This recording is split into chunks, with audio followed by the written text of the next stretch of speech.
convidar cada pessoa aqui a abrir a sua Bíblia, o seu aplicativo aí, no livro de Marcos, no capítulo 12, no versículo 41 até o 44, a gente vai estar lendo, como sempre, um texto conhecido, um texto fácil dos evangelhos de Jesus Cristo. E eu queria estar pensando com cada um dos irmãos e amigos que estão aqui hoje sobre um coração doador. Mais do que nunca, a gente vive num mundo em que a palavra doar, a palavra dar, ela tem uma dificuldade muito grande de se tornar algo prático. Então a palavra é o eu, a palavra é o receber, a palavra é o quero só para mim, a palavra é o ego ou o egoísmo, mas o outro, o altruísmo, eu vou ceder para você, eu vou me doar, eu vou fazer alguma coisa em prol do outro que não que não sou eu mesmo. Isso tem sido uma dificuldade. E esse texto aqui ele vai nos ajudar a pensar sobre algumas coisas que a gente vê dentro da igreja no mundo e talvez na sua vida, que diz respeito a esse tema de um coração que precisa ser um coração doador. Então o texto do Evangelho de Marcos diz assim: e Jesus, ele entra em Jerusalém, e depois de muitas coisas que acontecem ali, ele sentou-se em frente do lugar onde eram colocadas as contribuições. E observava a multidão colocando o dinheiro nas caixas de ofertas. E muitos ricos lançavam ali grandes quantias. Então, uma viúva pobre chegou-se e colocou 2 pequeninas moedas de cobre, de muito pouco valor. Chamando a si os seus discípulos, Jesus declarou: afirmo-lhes que esta viúva pobre colocou na caixa de oferta mais do que todos os outros. Todos deram do que lhes sobrava, mas ela, da sua pobreza, deu tudo o que possuía para viver. Então o texto ele fala sobre isso, ele fala sobre doação. Só que fala de doação aqui que vai muito além do dinheiro. E a ênfase que a gente tem, às vezes até nas igrejas, é a doação que diz respeito a algo financeiro, à oferta, à contribuição, aos dízimos. Isso faz parte da subsistência da igreja. Então cada um que é crente em Jesus entende isso. Assim como na tua casa você precisa pagar a conta de luz, pagar a conta d'água, ter os seus compromissos, a igreja ela não acontece só pela fé. Ela tem um exercício prático da fé, que é o compromisso de fidelidade de cada membro. Então cada um que faz parte do corpo de Cristo, ele entende isso, deve entender isso e deve ter essa disposição no coração. Mas esse texto ele salta essa referência e fala de algo muito mais profundo do que essa superficialidade do dinheiro. E nesse capítulo aqui de Marcos, Jesus ele está, na verdade, querendo corrigir erros teológicos de líderes religiosos, de grupos que pensavam naquilo que seria a igreja da época. E Jesus ele quer fazer algumas advertências para o povo, para a multidão que estava sempre seguindo ele. Então existia muita falta de compreensão a respeito de Deus, a respeito daquilo que foi dito no Antigo Testamento, a respeito daquilo que Jesus estava trazendo de novo. Afinal de contas, quando nós falamos de evangelho, nós estamos falando de boa notícia, de algo novo, de algo diferente. Então Jesus ele não muda o antigo, mas ele lança sobre o antigo o olhar de Deus, daquilo que realmente deveria sempre ter sido. Mas esses líderes religiosos, eles começam a corromper aquilo que era a boa palavra de Deus. Isso não tem sido diferente no nosso tempo, no tempo que a gente vive. E os grupos a quem eu me refiro aqui eram os fariseus, eram os saduceus, eram os escribas, eram os mestres da lei, pessoas responsáveis pelo conhecimento, pela obediência, pelo ensino, pelos padrões de vida, os padrões de moralidade, os padrões éticos, para se viver uma vida que agrada a Deus. Então, olha só, eles eram intérpretes do Antigo Testamento, e a função principal deles era conhecer, era obedecer e ensinar. Mas na questão do conhecimento, eles interpretavam de acordo com as suas próprias noções de interpretações, e Jesus ele começa a corrigir isso. Então, enquanto Deus, em toda a história da revelação, desde o Gênesis, Ele chama a atenção para aquilo que seria a verdadeira comunhão com Ele, a verdadeira adoração, o verdadeiro sacrifício. Estes homens aqui, esse grupo de pessoas, de religiosos, eles insistiam numa religião de aparência.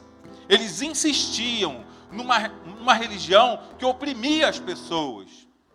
Eles insistiam numa religião, numa religiosidade que separava as pessoas de quem era mais, quem era menos, quem poderia estar mais próximo de Deus, quem poderia estar menos próximo de Deus. Uma religião baseada em regras daquilo que pode e daquilo que não pode. Isso não é nada diferente daquilo que a gente vive hoje, e para eles os 10 mandamentos era algo que deveria ser feito a qualquer custo, e desses 10 mandamentos, a gente vai ver na história da teologia que eles desdobram isso em mais 613 preceitos de fazer, de não fazer, de proibições. Que você pode isso, não pode aquilo, não pode misturar leite com carne, não pode comer estrogonofe, que seria hoje, né? Então um monte de coisa. Se você bater na mulher, mas não matar, tá bom, mas se você matar, você é culpado e réu de juízo. Então algumas coisas que faziam parte daquele contexto de pensamento moral deles. E Jesus, ele chega ali para tentar colocar ordem nisso e dizer, olha só, a questão não são regras. A questão é aquilo que está no teu coração, o verdadeiro sacrifício, a verdadeira disposição de fazer o bem. E não fazer o bem porque existe algo que diz que você pode ou não pode fazer. A verdadeira motivação. E já o profeta Oséias, que foi conhecido no Antigo Testamento como o profeta do amor. O profeta que passa por desafios enormes. De infidelidade, por exemplo, da sua esposa. E Deus fala, tu vai lá e volta a amar a sua esposa. Volta a conviver com ela. Então ele faz uma denúncia aqui, ele fala, olha só, Deus me disse que o que Ele quer é misericórdia, lá em Oséias 6,6. Não sacrifício. E conhecimento de Deus, conhecimento em profundidade, não conhecimento de ação superficial, mas conhecimento que te leva a entender realmente o que Deus quer para a humanidade, que é o princípio de tudo, que depois Jesus vai dizer que é o amor, e é o amor, e é o amor. E Oséias, por acaso aqui, ele é o profeta do amor, e ele já naquele tempo, ele fala, é isso que Deus quer, o conhecimento dele, em vez de atribuições, de aparência, de holocausto, de fazer, de não fazer, de seguir um conjunto de regras, para dizer que está bem, ou de bem com Deus. Então, no tempo de Jesus, eles ainda insistiam nessa devoção. Então, de Oséias até Jesus, a gente tem alguns séculos, mas eles ainda insistiam em viver dessa forma. Querer cumprir regras como uma forma de agradar a Deus. Uma devoção equivocada, e é sobre isso que eu quero falar com vocês, com os irmãos, com os amigos aqui hoje. E daí vem uma pergunta. E a pergunta é, o que motiva você caminhar com Jesus Cristo? O que motiva você estar nesse lugar? O que motiva você pertencer a um grupo chamado comunidade cristã ou igreja? Por que você está aqui? De repente tem gente que nasceu dentro disso. Eu nasci dentro desse negócio chamado igreja. Eu vivi dentro disso. Mas tem gente que de repente começou a viver ou caminhar com Cristo já no meio da própria história. Tem gente talvez aqui que não tem ainda tido a oportunidade de caminhar com Jesus. Mas a pergunta, ela insiste para todos. O que motiva você estar nesse lugar e você caminhar com Jesus Cristo? Onde está o seu coração no reino de Deus? Naquilo que faz, nas obras, nas tarefas da igreja, no dia a dia do culto, do domingo, da IBD, na devoção dessa prática religiosa? E o texto de Marcos 12:15, Jesus, ele diz aqui nesse texto que ele começa a perceber aquilo que ele vai chamar numa palavra de hipocrisia desses homens religiosos. E hipocrisia, só para a gente poder entender, é uma palavra aqui que dentro do texto é uma palavra grega, que ela tem esse nome também, hipocrisis, que significa encenação. Então ela tinha muito a ver para os gregos como uma peça de teatro, em que as pessoas estão encenando um personagem. E aqui no texto bíblico, eles se apropriam dessa palavra para transmitir essa ideia também de Jesus, que ele olha para... Ele está dentro do templo, ele está olhando para homens importantes, que seria talvez hoje os pastores, aqueles que se dizem apóstolos, reverendos, diáconos, líderes de louvor, os levitas. E Jesus, ele percebe, diz o texto de Marcos 12, 15, a hipocrisia deles, que seria um comportamento de alguém que age como se estivesse sob uma máscara, um mascarado. E a palavra é muito oportuna, porque eu estou vendo um monte de gente mascarada aqui, e a gente vive o tempo dos mascarados, e pessoas que eu conheço, eu fico tentando imaginar quem é. Então eu olho para aquele menino ali, eu falo, pô, ele é meio parecido comigo, ele senta meio curvadinho igual a mim, eu acho que é o Hugo, meu primo, mas ele está de máscara. Então o mascarado, ele sempre traz para você essa ideia, que às vezes, se você não conhecer muito bem, dependendo da luz, do lugar que ele está, do ângulo, tu fala, quem é essa pessoa? Mas talvez, se você tirar a tua máscara, possa existir em você uma outra máscara invisível, mas que é uma máscara também que de fato opera na sua vida. Você aparenta ser aquilo que dentro de você de fato não é. Você vive uma vida de encenação. E a gente vive muito isso nesse tempo. Então a hipocrisia que ela vai se referir literalmente a alguém que age sob uma máscara. Um comportamento muito comum hoje, tanto no mundo como dentro da igreja também. E o exemplo Jesus traz aqui nesse capítulo 12 de Marcos. E essa é a primeira observação que eu queria estar fazendo contigo, que tem gente que tem e vive com o coração inclinado na hipocrisia.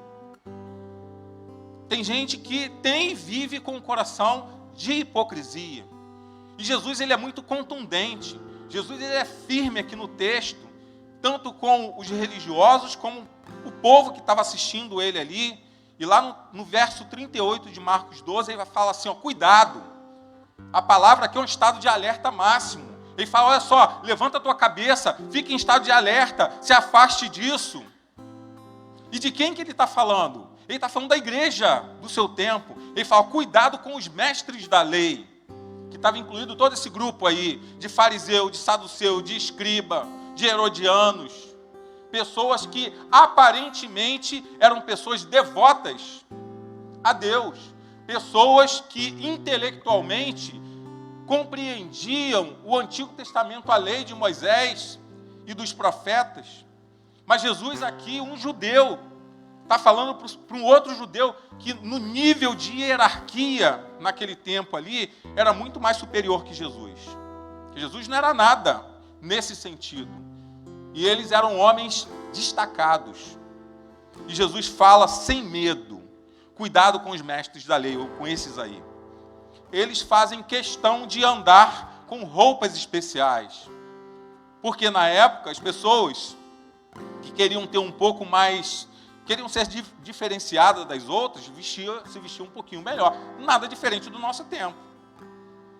Às vezes você vê alguém que, para querer se diferenciar de um grupo de pessoas, veste uma roupa mais especial. Você vai num fórum, por exemplo, a Karen deve conhecer isso, e lá a gente tem a obrigação de andar com uma roupa mais socialzinha, né? As mulheres um pouco mais à vontade, mas os homens têm que botar o terno, a gravata. Se for uma audiência dentro do ambiente criminal, no tribunal de júri, você ainda coloca aquela beca.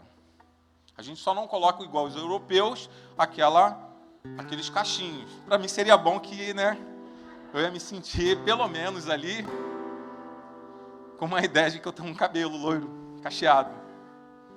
Então, então quem olha, você passa pelos corredores do Tribunal de Justiça, você, mais ou menos, você sabe, fala, esse aqui é advogado, isso aqui deve ser uma advogada, esse aí deve ser um juiz.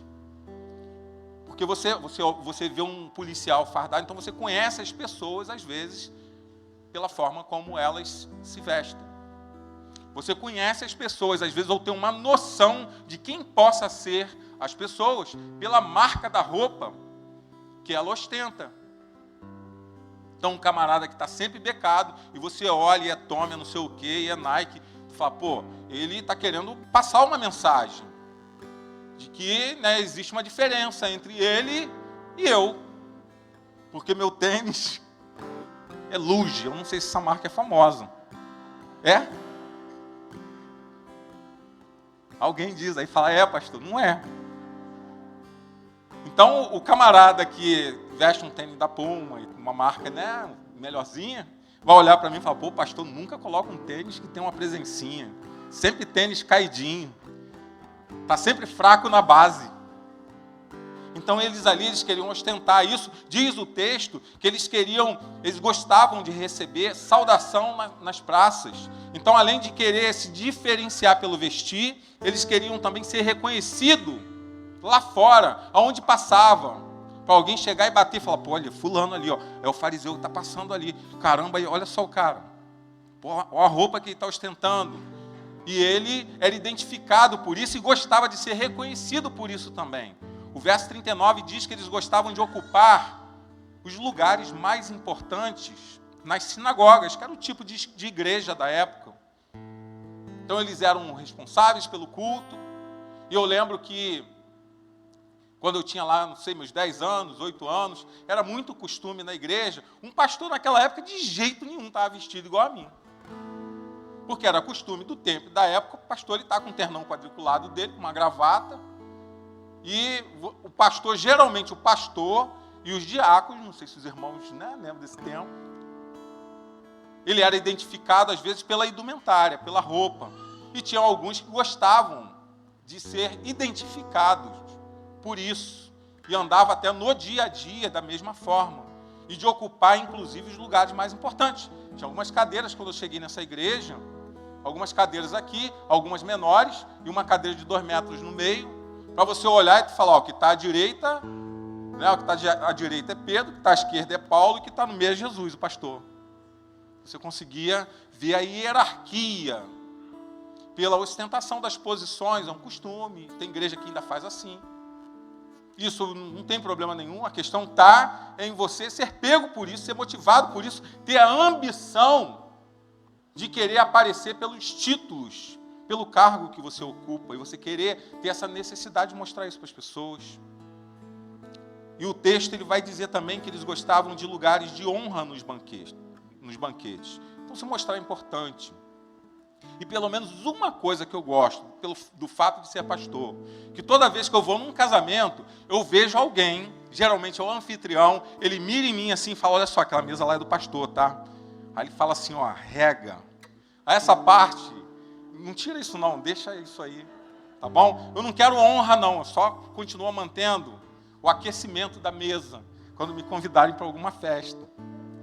Mas Jesus, o que Jesus vê dentro desse ambiente, que é um ambiente religioso do tempo dele? A expressão da presunção. E a presunção, inclusive, a presunção religiosa, é exatamente isso. É fazer a pessoa se achar melhor que as outras. Isso é um problema terrível de todos os tempos, desse tempo ainda. Ou melhor, pessoas que se supõem ser melhores que as outras, e em absoluto não existe um ser humano melhor que o outro, não existe. Isso é uma invenção de Satanás, isso é uma invenção maligna, isso é uma invenção do homem, é uma invenção da ostentação, é uma invenção da presunção humana. Porque daquele que toma conta de carro, daquele que trabalha numa zeladoria, aquele que é ministro do Supremo Tribunal Federal, todos são nivelados pela desgraça diante de Deus. E é só a graça que consegue melhorar um pouquinho a condição de vida de cada um. Mas a gente insiste em pensar que somos uns melhores que os outros, por conta do dinheiro, da finança, do cargo, do produto intelectual que a gente acha possuir.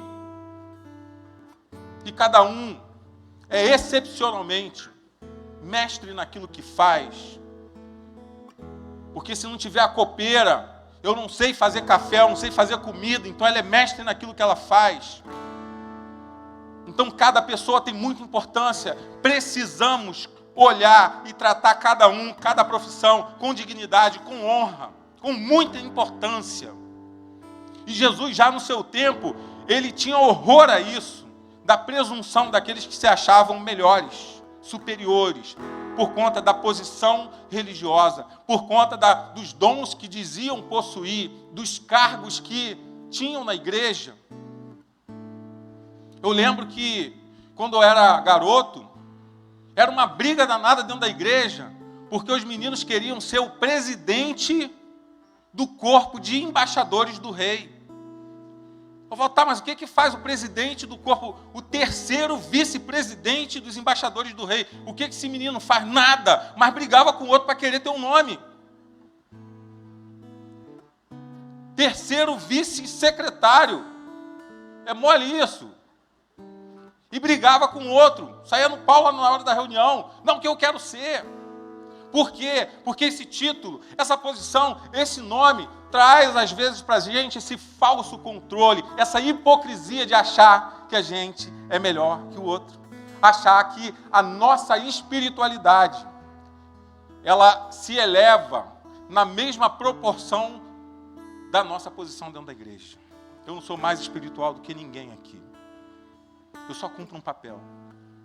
Eu só cumpro um papel. E o dia que eu achar que eu sou melhor do que qualquer um dessa igreja, eu sou o mais miserável dos homens.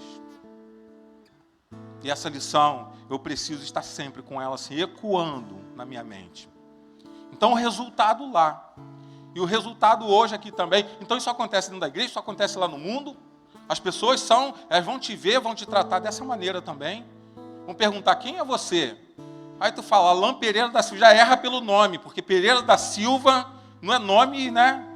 Eu até mudei o nome do meu filho, que é Alain também, meu xará, mas eu coloquei Castilho, que é um nome, né? Um nome europeu, castelhano, foi para dar um plus no nome do menino. Porque quando tu fala que é Pereira da Silva, fala, é muito comum. E quem não gosta aqui de ter um nome maneirão, um sobrenome maneirão? Quem tem um sobrenome maneirão aqui? Lucas Halbrick.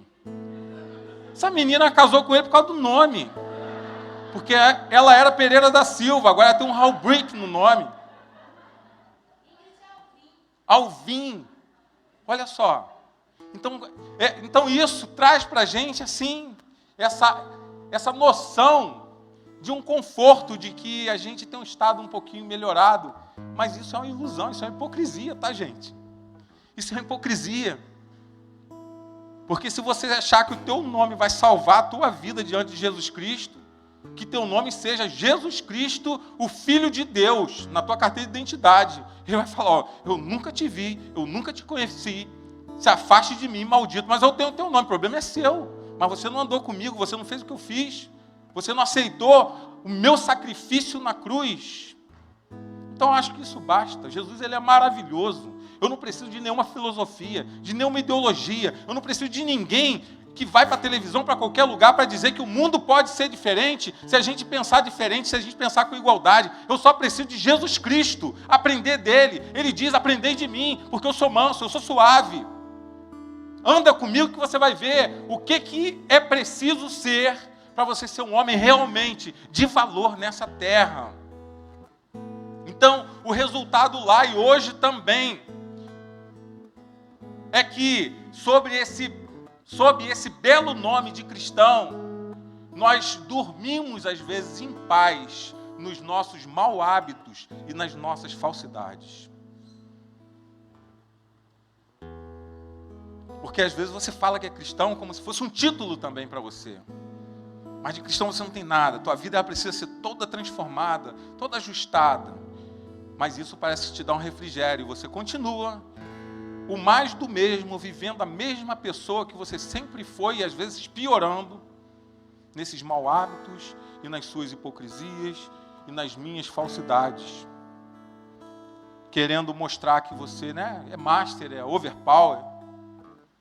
Ou querendo mostrar que o jeito como você fala, pela cara de piedade que você tem, pela roupa, pelo pronome com que você é tratado. Você é o diácono, você é o reverendo, você é o bispo, você é o apóstolo. Achando que isso vai melhorar você diante de Deus. Se isso é valor para você, você vive sob o manto da hipocrisia. E com isso, você pode, e pessoas se acham merecedoras de privilégios. aí quer ser o primeiro, quer ser sempre lembrado, quer ser colocado no topo de um pedestal. Fica chateado quando você não exalta o nome às vezes. Então a gente honra as pessoas que trabalham, as pessoas que estão com a gente conhece o coração, mas essa não pode ser a motivação do teu coração. Nem lembra de mim, nem fala de mim, não sei o quê, nem parece que eu existo. A tua motivação não é essa, a tua motivação é Jesus.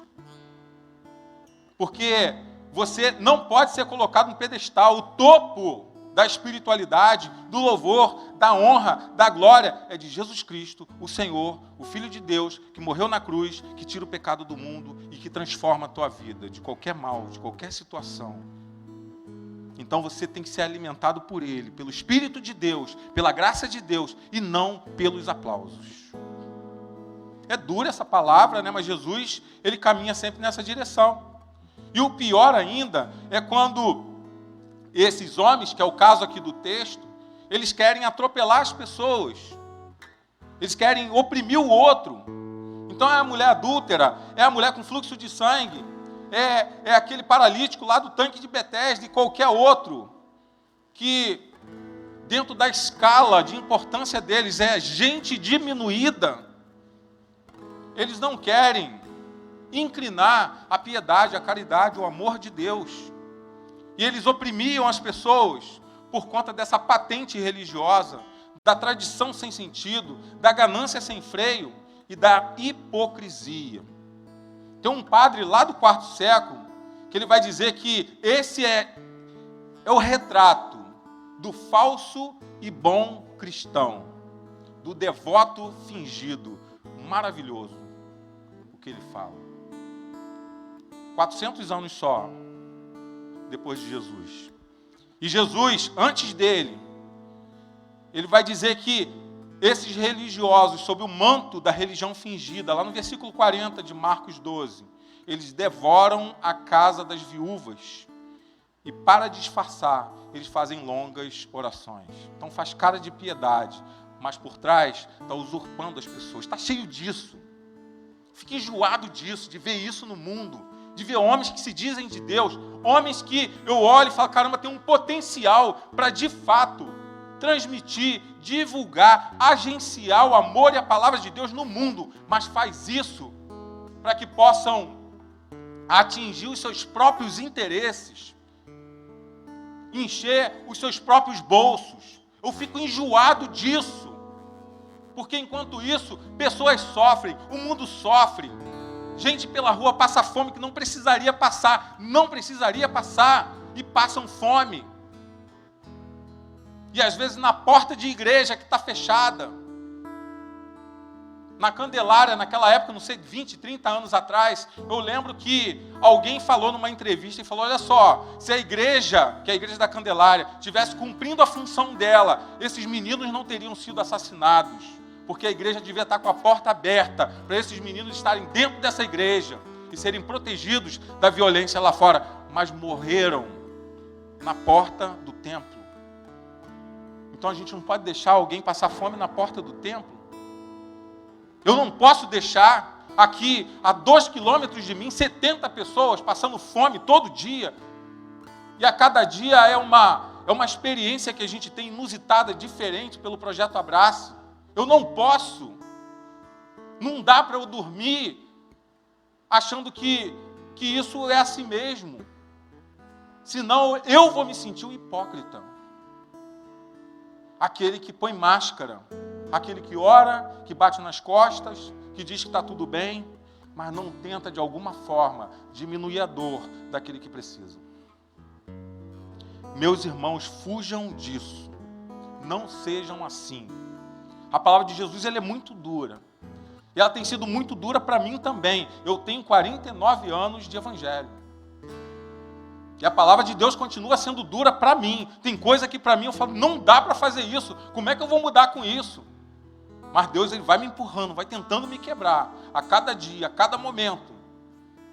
E assim, nessa mensagem aqui, novamente eu sou torcido, sou espremido. Eu fico tentando encontrar em mim se há lugar de hipocrisia no que eu faço. E que Deus tenha misericórdia da minha vida. Se existe alguma hipocrisia, Eu preciso consertar. Então não seja assim. Não cultivem um coração de hipocrisia. Não acredite em bandeira cristã que nada tem a ver com a boa notícia de salvação, de transformação do mundo, de bem-estar para as pessoas, de amor distribuído de forma igualitária para quem quer que seja. Mas, pastor, como é que eu vou identificar uma igreja? Um pastor é um movimento, uma comunidade, uma ideologia evangélica que pensa assim.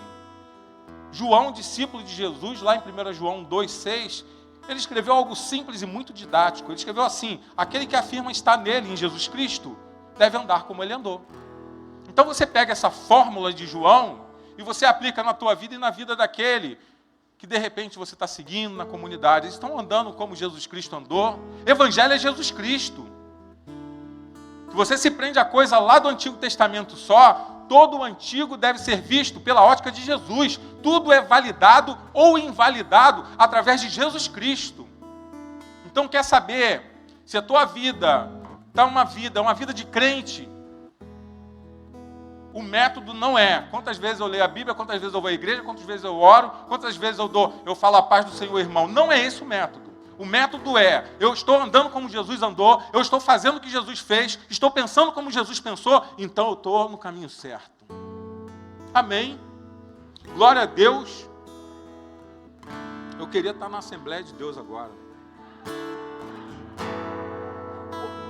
Aí, sério mesmo, se eu estou na Assembleia de Deus, ia ter gente dando cambalhota aqui, porque eu estou quase dando. Glória a Deus, glória. Amém. E o termo aqui é peripatético, andar como Jesus andou, que significa ser um andarilho de Jesus. Para onde ele vai, eu vou. O que ele faz, eu faço. Se ele vai para um lugar que eu não entendo, eu estou atrás dele, eu estou colado nele, é isso. Outros têm um coração na ostentação. Então a gente viu aqui que tem aqueles que têm esse coração na hipocrisia, na falsidade, numa vida mascarada, numa vida disfarçada, num crente agente secreto. Isso acontecia muito na década de 80. Tu era crente, tua Bíblia tinha que ser pequenininha, porque ninguém podia ver que você era crente, você tinha vergonha, ainda mais o adolescente. Agora a gente pode também perceber, só um pouquinho, baixa só um tasquinho, que outros têm o coração na ostentação. Então Jesus, como eu disse aqui, ele está no templo, e momentos antes de Jesus ele tem um aborrecimento muito grande. Um dos episódios assim muito específicos em que você vê Jesus aborrecido, Jesus num ponto de ira, porque ele entra na casa de Deus e ele vê gente vendendo, ele vê gente comprando, ele vê gente assim com interesse absurdo em ganhar dinheiro através do mundo gospel. Uma verdadeira balbúrdia que acontecia ali, lá no capítulo 11 de Marcos, uma bagunça daqueles que são os mercadores da fé, usando a casa de Deus, a casa de oração, como o nicho de mercado que a gente chama. Nicho de mercado é quando as pessoas, ou quando as necessidades, elas podem ser exploradas comercialmente. Então você tem um nicho de mercado. Então o cara está chorando por causa dos horrores da vida, por causa da tristeza, e eu penso assim: caramba, eu posso vender lenço para enxugar as lágrimas dele. Em momento nenhum eu tenho piedade, eu tenho caridade. Eu quero ganhar no sofrimento do outro, ganhar na fé do outro, ganhar através da necessidade que o outro tem. Isso é uma lógica de mercado, isso até acontece. Mas dentro do Evangelho a motivação não pode ser essa. Na casa de Deus a motivação não pode ser essa. Ainda bem que isso não existe mais, só existiu lá. Depois que Jesus chicoteou o templo, nunca mais isso aconteceu na igreja. Ninguém vendeu salvação, ninguém vendeu indulgências. Lutero não foi para a porta da igreja para brigar com ninguém. Hoje não tem ninguém vendendo produto gospel e comprando avião só para ganhar dinheiro e para se nutrir. Não tem mais isso, graças a Deus. Então Jesus está nesse contexto de pequenas igrejas, grandes negócios. Ele está nesse contexto de igreja SA, igreja sociedade anônima. E também de hipocrisia dos seus líderes, de opressão, exploração dos mais fracos. Então ele entra no templo, e ele está passando pelo pátio do templo, e ali tinha um pátio que a gente chamava, que era conhecido como pátio das mulheres, o lugar separado onde as mulheres ficavam. E numa das paredes do pátio ficavam 12 gasofiláceos. Gasofiláceo é isso aqui, uma urna. Só que a urna deles era uma forma de corneta invertida, um cone invertido, 12. Aí cada uma ali para uma oferta específica. E Jesus, ele passa por ali e diz, lá em Marcos 12, 41, que ele se senta em frente a este lugar e ele começa a observar a multidão colocando dinheiro nas caixas de oferta. E tem uma observação do texto, tanto de Marcos como Lucas também vai repetir isso, que muitos ricos lançavam ali grandes quantias. Então um cara ricão chegava lá e checão, né, moedão, dinheiro de valor, e Jesus está ali. E de repente ele contrasta e começa a pensar na disposição de ofertar dessas pessoas, desses ricos, que depositavam essas grandes quantias, com uma mulher pobre que depois chega e coloca ali algumas moedas também, depois a gente vai falar dela. O texto ele não vai dizer, mas ele dá a entender para a gente que a motivação de doar de alguns desses ricaços estava ligada não na religiosidade e devoção sincera com Deus, mas na ostentação. O coração de alguns desses não era questão de ajudar o templo, entender a função do dízimo, entender que a igreja ela usa o dízimo para abençoar pessoas, para pagar suas despesas, mas para querer mostrar para os outros que ele era o melhor, que ele era o mais rico, e que ele poderia ostentar com um checão, com um dinheirão, com um moedão, completamente fora de propósito também.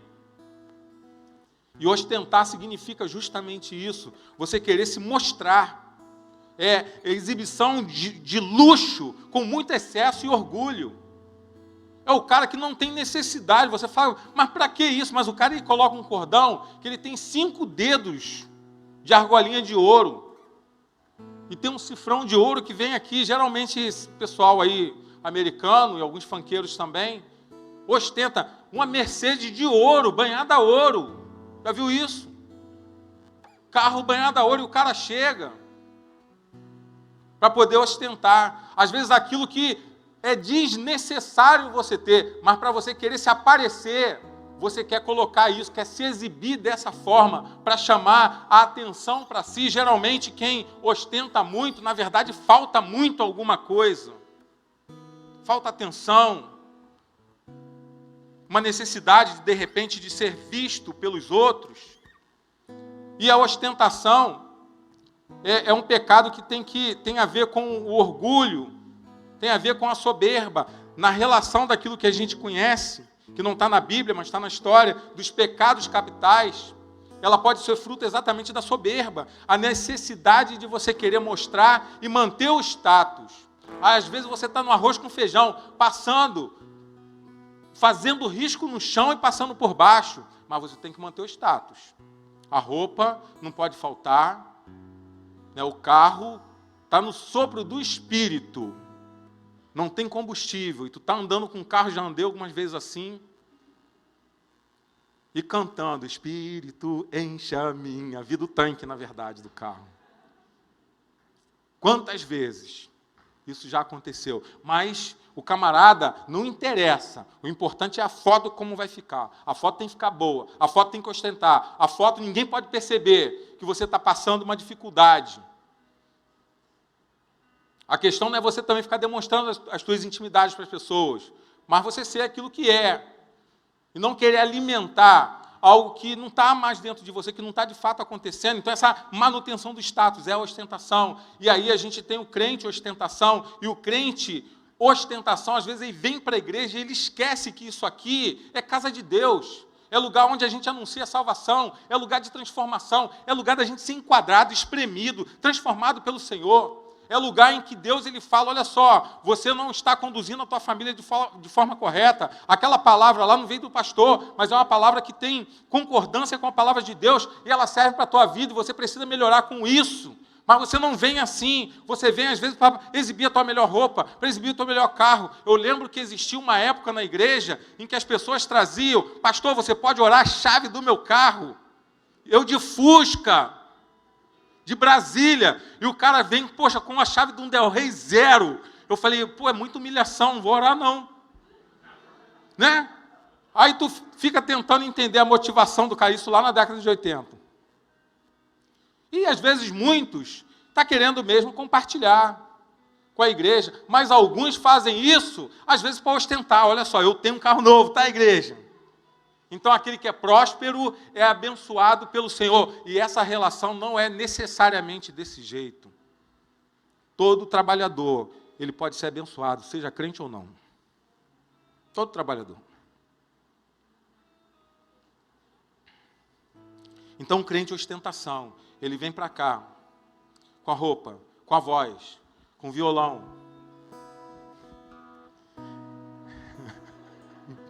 Não tem nada a ver com o Pablito, tá? Eu, por acaso, apontei para o violão. Não tem nada a ver. O Pablito é top no coração. Para poder, com a cartação, para tentar manter esse status, a ostentação. E outros para ostentar. Às vezes para tentar manter uma falsa generosidade. Ele diz para todo mundo que ele ajuda as pessoas, que ele é altruísta. Porque, na verdade, não é o outro o alvo dele, mas o alvo é si mesmo. Então as pessoas precisam enxergar que eu sou um cara bom para os outros. Isso não tem nada a ver com o evangelho. Isso é ostentação. É um falso altruísmo, é um falso amor pelo próximo. Tem outros que são os pseudo-generosos, que é uma falsidade também, que às vezes ele te ajuda, mas é para tornar você um escravo dele. Isso acontece muito com o marido. Tudo que a mulher pede, ele dá, e faz, e compra e tal. E aí, aquele feijão, vai sair? Ah, hoje não estou afim não. Aí o maridão chega e fala, tá bom. Não me peça mais nada. Não compro mais nada. Me dá o cartão de volta. É um pseudo generoso. Na verdade, quer escravizar a esposa. E para ele dizer que ele está bem na fita, ele dá o cartãozinho na mão dela. Mas, na verdade, o interesse é dele. Ele quer escravizar, ele quer manter, ele quer ter o domínio das coisas. Isso não faz parte do evangelho. Isso é uma ostentação nesse sentido. É o miliciano que é amigo de todo mundo. Não, toma aí, quer não, manda lá, cara. Não, estou mandando para tua casa agora. Aí, de repente, ele bate no teu portão, olha só, estou precisando do teu carro. Fala, ih, rapaz, eu não posso não, você não quer se misturar com o cara. Vai negar para o amigo. É assim que ele fala, né? Vai negar para um amigo. Na verdade, você se tornou escravo dele. Aquilo que ele diz que é bondade nunca foi bondade. E lá em 1 João 2,16 diz que a cobiça da carne, a cobiça dos olhos e a ostentação. E a palavra aqui, ela quer dizer aquele que é um fanfarrão. É a tradução dessa palavra aqui dentro do texto. A ostentação dos bens não provém do Pai, não provém de Deus, mas é do mundo, é coisa mundana, não é coisa que procede de Deus. Então o crente não pode ser um crente de ostentação. Aqueles ricos que estavam ali, eles sentem a pressão de Jesus para mudar a postura. Mas, finalmente, a atenção de Jesus Cristo, maravilhoso, sempre como ele foi e é, se volta para uma pessoa diferente. Enquanto todos olhavam para quem era mais, Jesus olha para quem é considerada menos. Uma mulher com um coração doador. O texto diz, uma viúva pobre chegou e colocou 2 pequenas moedas de cobre, de muito pouco valor. E só o fato dela ser uma viúva já chama atenção dentro daquele contexto. Porque uma viúva do 1º século, lá na Judéia, ela tinha muita dificuldade de sobreviver, pela própria lei. E quando diz que era uma viúva pobre, agrava ainda mais a condição. Significa que ela era a mais pobre das viúvas. Ela não era uma viúva só passando necessidade. Ela estava mesmo roendo o osso. E o termo que ele usa aqui ainda agrava mais a nossa noção de sentido, porque é uma palavra que eles falam aqui que é pitochos, que significa que ela chega a ser encolhida. Ela é tão pobre e ela passava tanta necessidade, tanta humilhação, que ela andava encolhida. E para mim isso é muito fácil de entender, porque é só você sair no abraço aqui na terça, na quinta-feira, a gente passa pelas ruas de Campo Grande e você vê as pessoas assim, ó. As pessoas, os mendigos, as pessoas necessitadas na rua, elas não têm coragem de levantar, de erguer o peito e olhar para você achando que você é um ser humano igual a ela, porque ele está pitochos, encolhido. Então Jesus olha para essa mulher, e o que acontece ali? Ele vê essa mulher pegando tudo que ela tinha, 2 moedas, e jogando dentro dessa caixinha. E Jesus, ele fica admirado. Depois de tanta presunção, de tanta arrogância, de tanta ostentação, ele encontrou um coração verdadeiro. Ele encontrou um coração doador. E ele declara para os seus discípulos no versículo 43, essa viúva pobre colocou na caixa de oferta mais do que todo mundo. Esse é o exemplo. Essa é a mensagem. Ser cristão é ser assim. Ter um coração doador. Ter um coração disposto a ceder sempre para o outro. Ter um coração altruísta, a olhar sempre o outro pelo outro, não a partir de você mesmo. Uma oferta ali quase sem valor financeiro nenhum, mas para Jesus. E ele vai dizer mais à frente ainda, todos deram aquilo que sobrava. Então o cara que tem 2 milhões, ele der 100 mil, está tranquilo. Mas ela, Jesus vai falar, da sua pobreza, deu tudo o que possuía para viver. Então 2 moedas de cobre, que valia centavos na época, que não valia uma refeição, não valia um salgadinho aqui da cantina. Ela pega e dá tudo. E o meu amanhã, eu não sei, eu estou entregando para o templo, eu estou entregando para Deus. O meu coração está alegre por isso. Eu tenho a motivação certa para isso. E Jesus, ele fica admirado com essas coisas. Então, meu irmão, eu quero que você entenda essa noite que a questão não é título, a questão não é aparência, a questão não é se você é o mais importante ou se você é o mais abastado. Não tem nada a ver com posição, não tem nada a ver com título, não tem nada a ver com dinheiro, mas com coração alegre e disposto a doar. De entrega verdadeira, de desprendimento com alegria. Deus ama quem entrega com alegria, de forma voluntária e feliz. Paulo, ele vai ratificar isso lá em 2 Coríntios 9, no versículo 7 e 8 também. Ele vai dizer, porque Deus é poderoso para fazer que seja acrescentada toda a graça, para que em todas as coisas, em todo o tempo, tendo tudo que é necessário, vocês transbordem em toda boa obra. Então eu começo doando para Deus, me desprendendo com Deus, e as coisas são acrescentadas. Qual o nível que você está dentro disso que eu falei, das suas entregas? Você só entrega aquilo que sobra, e eu repito, não estou falando de dinheiro, estou falando da sua vida, do seu tempo, da sua profissão, do seu casamento, do seu caráter, dos seus talentos. Que parte disso você entrega para Deus? É o que sobra ou é tudo que você tem? O verdadeiro sacrifício está na disposição daquele que tem um coração de doador. Deus abençoe a vida de cada um aqui.